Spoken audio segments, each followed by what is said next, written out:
Yo, what's up, guys? So in this video, I just want to talk about genetics a bit and how much of a role genetics play in your success in bodybuilding and powerlifting. I was watching a video between Greg Doucette and the Harley twins, and basically Greg Doucette was saying if you have really bad genetics, even after 10 years of training, you might still look pretty bad. And the Harley twins said that's not true, that even with pretty bad genetics, after 10 years of training, you'll look probably pretty good.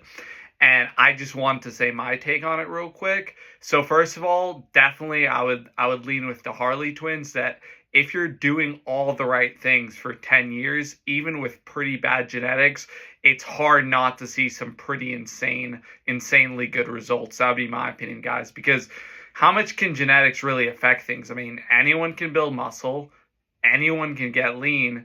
So really where genetics come into play is just how much muscle you can build, where your insertions are, how wide your shoulders are, how narrow your waist is, all that stuff, just the little details.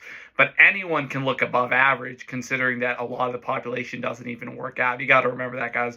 A lot of the population is overweight, doesn't even work out, doesn't even go to the gym, doesn't even diet. So if you do all those things, you're going to have a huge advantage over the population, and you will probably look pretty damn good and above average. So I think anyone, even with really bad genetics, can look far above average.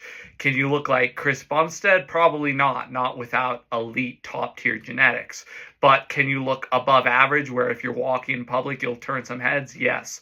Absolutely, I'd say so. Even with really bad genetics, if you do the right things for 10 years or even 5 years, you can look pretty damn good. So I hope this encourages you guys, but it's the honest truth. I do not agree with Greg Doucette where he says if you have bad genetics after 10 years, you won't look that good. I think after 10 years, you gotta look pretty damn good, even with bad genetics. That's my opinion. And by the way, I usually do side with Greg Doucette. I'm a huge Greg Doucette fan, but in this particular opinion, in this particular take, I don't agree with Greg Doucette. I agree with the Harley twins that even with the worst genetics, 10 years is a lot of time, and you'll probably get some pretty damn good results. So start your gym journey today, man. Start today. It doesn't matter how bad your genetics are. You can still look far above average and have a fantastic physique, especially when you consider that a lot of the population doesn't work out. So really what genetics affect is just, if you want to become one of the greatest of all time, you probably can't do that without at least pretty good genetics. But if you want to just be above average, if you just want to reach a physique that you're proud of, that raises your self-esteem, if you want to just lose weight, build muscle, and look above average, anyone can do that, even with the worst genetics in the world. So I hope you guys enjoyed this video. This is just my honest opinion on genetics. I don't think it plays as big of a role as people think. Not to mention, you can't even control genetics, so why even think about it? Hope this helps, guys. Have a good one. God bless.